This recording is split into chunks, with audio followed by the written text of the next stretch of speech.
if we're talking about the blockchain revolution or decentralization in the way that we mean real change, real change being another word for revolution, a lot of people are talking about this movement as though it's something that's inevitable, that's unstoppable, that's already happened. And I'm not so sure that it's unstoppable. The reason I say that is because I think that true change, true revolution, requires really fundamental changes throughout every aspect of our lives and then therefore as an extension, every aspect of society.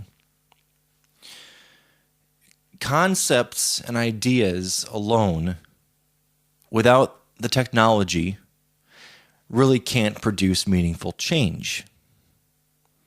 At the same time, technology alone, without the right concepts, also do not produce meaningful change or revolution. So you can be influenced by a way of thinking, but without the right tools and technologies and structures in place in your life and in society, not much can be done. And similarly, the right technologies can exist, like the blockchain, like Ethereum and Bitcoin and so forth, and it can be exciting and a useful thing, but it's not enough without the right concepts and without the right changes, fundamental core changes that have to take place in our lives to produce meaningful change. Without freedom, without the time and space in our lives, how are we going to exist in a way that's somehow different from the way that it's always been? There are structures required for decentralization to really be a real thing. And these structures are human relationships.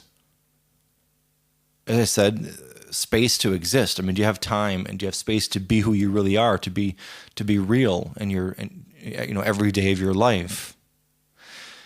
You need a spiritual practice, because no change without consciousness being brought into it, no movement can produce any meaningful change. If it's an ego-based movement, it's going to end the same as every other failed revolution in history. It's going to end with ego domination, which is the status quo in the world. As an individual, you have to figure out income to be free, to be living independently in decentralized life.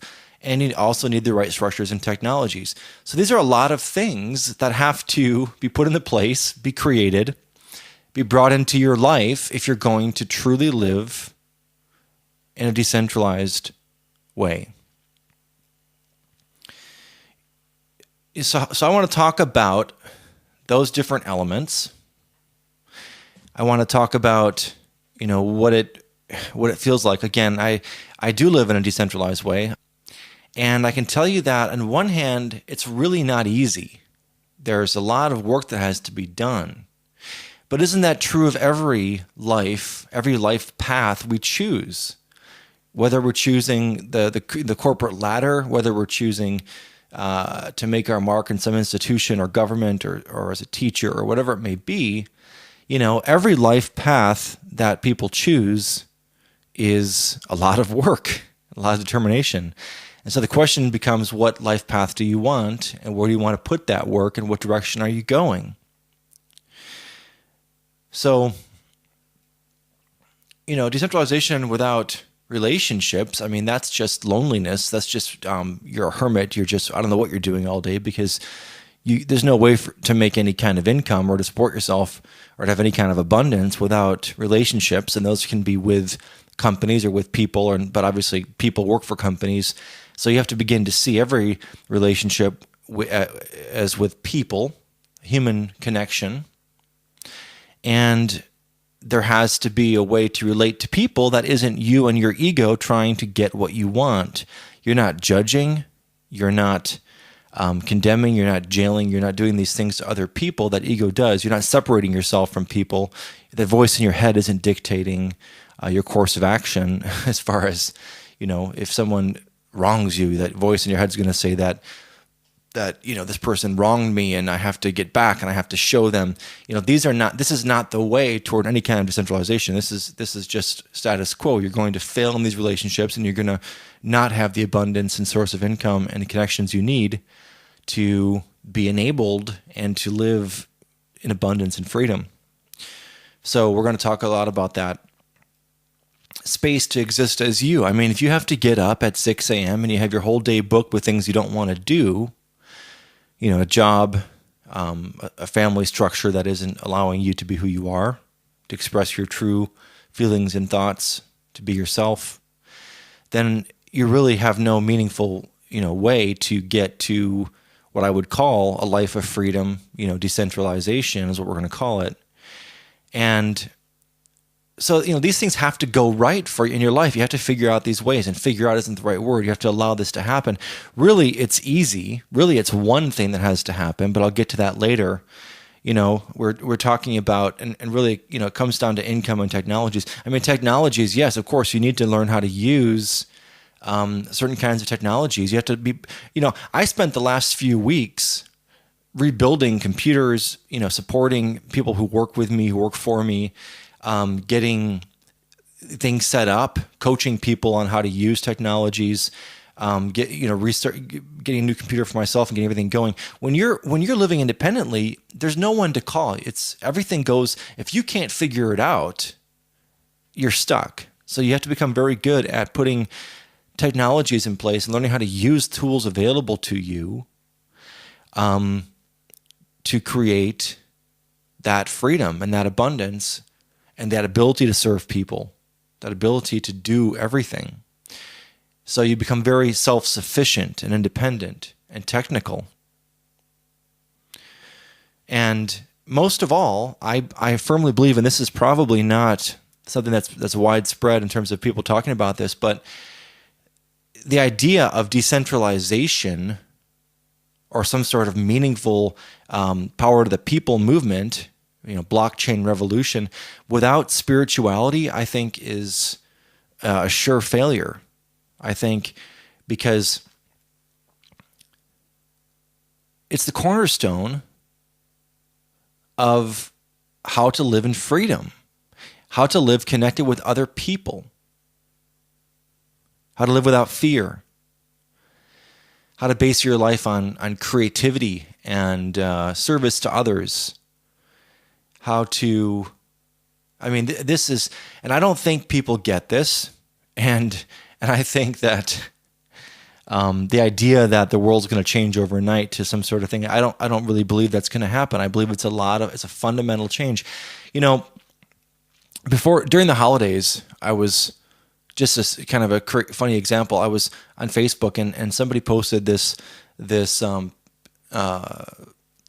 picture. I forget the exact words, but it's a picture of Jesus, and it says something to the effect of, if Jesus were alive today, Fox News would call him a hippie, socialist, or communist, whatever. And then there was some debate. Somebody obviously agrees with that notion that and someone else says, "Oh, you communist," or whatever. But the point is, this is the problem. The problem is that we always try to translate truth into something that becomes a centralized. Something that relates to centralization. So we say, this is the conventional way of thinking. We say, I believe in this and this. If government would just support these ideas, if we would just elect leaders who would implement these set of ideas, socialism or free market or whatever it is, we always translate truth into a notion or a concept that is somehow to be centralized. And then we hope that our version of truth, that after it's been centralized in the right way through democracy or through school or through some other way enforced upon others, we think that's the way. And True decentralization means that we understand finally, for perhaps the first time in human history, that every form of centralization is the problem. Every form of any sort of concentrated power or centralization is the problem. It's never the solution. So what does that mean? If we're gonna live independent of institutions, if you're going to think independently and identify, and we're talking about identity, and identity is a concept that goes to spirituality. So who are you? That's the place to start. On one hand, decentralization sounds difficult. I mentioned all these different aspects and structures of decentralization. But really, it's quite simple. Really, it's knowing your true identity. Your identity is not your constant stream of thoughts that your mind is feeding you. Your brain, your thoughts, that's not who you are. You are the observer of those thoughts. You are that awareness, that stillness that is aware that you're having those thoughts. You are not your body. You're not your possessions. You're not your affiliations. If you see yourself as being a basketball player, or you see yourself as being a business person, or you see yourself as being the principal of a school, or a mommy or a daddy, or whatever it is, that's not your identity.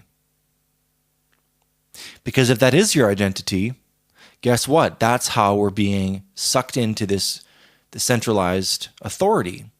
We watch the media, we identify with certain shows, certain news sources. That becomes part of our identity. Well, guess what? Then you're going down the path of centralization. Even from school, you have to, get certain grades, and you fear the rules of your teachers and what your parents are going to say. The school is the first teacher of ego. And any kid who goes to first and second grade, you see it happening. You see what they're being taught, the structures of ego, the structures of centralization. So you have to basically, if you really mean that you want to live in a decentralized way, that means you don't really believe in school. You may be required to send your kids to school, and that just becomes something that you have to cope with, but you never fail to remind your children that they are already perfect, they are accepted for who they truly are. Regardless of what happens at school, that's their thing to deal with. That's life's suffering. That's just part of the way the world is and has to be accepted fully. Acceptance again goes to the spiritual path. So if you're trying to live in a decentralized, independent way in freedom, that means you're working at home, you're doing your own thing, you're earning your own money, you're finding your own customers, you're living according to your own rules. If you're trying to do that without trying to have a spiritual practice, you're going to have a hard time. That's just the way it is. You're going to end up living in fear.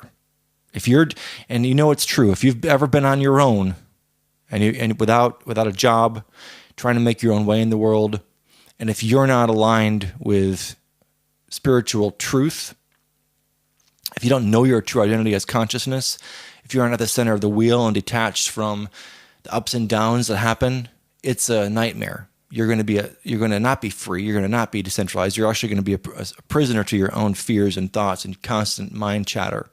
So what I mean when I say, spiritual practice, I mean meditation daily, whether that's transcendental or whether that's some guided meditation, but something daily, and reading something daily, or listening to an audiobook daily. And I'll give you some, and there's plenty of suggestions, in my book, or just, you can search for Eckhart Tolle. Michael Singer is a great one to start. Untethered Soul. There are just endless sources. Power of Now by Eckhart Tolle is a great place to start. And just go down the path and reread it 3 or 4 times, find something else, reread that, and just make it part of your life, because that way you're going to enjoy your freedom. So, freedom is something that you can only find outside of institutions. You're going to have to even ignore obviously the media. You're going to have to ignore religion, because religion is an institution. It's a centralized doctrine that's pushed down at you. It's ego-based. Any kind of organized religion. It's not spirituality. Spirituality is inside of you, not an institution outside of you. And, even things like marriage. I mean, marriage is a centralized institution. It is a notion, a legal status between two people. So you're going to have to begin to identify with truth. And truth is invisible. Truth is something that is unchanging. Truth is your true identity as a soul, as a spirit, as consciousness. Love, that's also invisible. Everything that truly matters is unchanged. Everything that matters is invisible. Think about it. Health, energy, inspiration, positive vibes that you might have had on the beach last summer, falling in love, feelings, bliss, health. These things are completely invisible, and that's what matters. And to identify with what matters, and furthermore, everything that matters is unchanging. The material world is constantly changing. And so when you're trying to identify with the material world, what you're doing is you're trying to identify with something that's going to be constantly changing. You're going to be getting older. You're going to be doing well financially or not. You're going to be gaining and losing, up and down. And that cannot be. How can you possibly be your car or your house? That's just completely outside the realm of what you truly are. How can you be a fan of a sports team that has nothing to do with you? How can you identify with a government or a military that has nothing to do with you? Decentralization is identification with your true self, which is inside of you. And in that level where if we look inside, that's how we're all the same. And that's how we begin to identify with each other in a harmonious, beneficial way. If we're not able to identify with, do the internal exploration of self, if we're not able to find love and peace and stillness and acceptance, we're not going to be able to form the relationships with other human beings. We have to connect into a network of people and serve them and do things together. So this is what decentralization means. Nothing real is accomplished by yourself, but it starts with yourself. So this is not something that is going to happen because the price of Bitcoin and Ethereum is going up. This is something much more fundamental and much more complicated. And that's the movement that until we get there, nothing is really going to change. So that's what I'm here to talk about. These are ideas I've been testing for about 12 years, living this way, and finally I do live this way.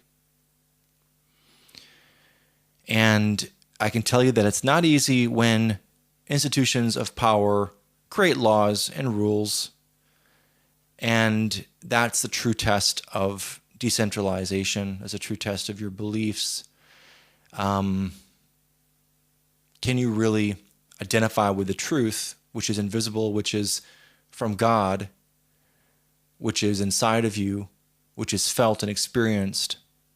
Or are you going to identify with the fear-mongering of ego-based institutions? And the only way to do this is to create a life where you have these elements of the right relationships. That includes love and business relationships, which they're all love relationships, actually, where you have space to be who you are, where you have a spiritual practice, where you have income, and where you're surrounded by the right technologies that are your source of your ability to function properly. Most of all, are you happy? And happiness does not depend on external events that are always changing. Happiness is a decision you make. No matter what's happening, I am going to be happy. No matter what, I'm going to identify with truth.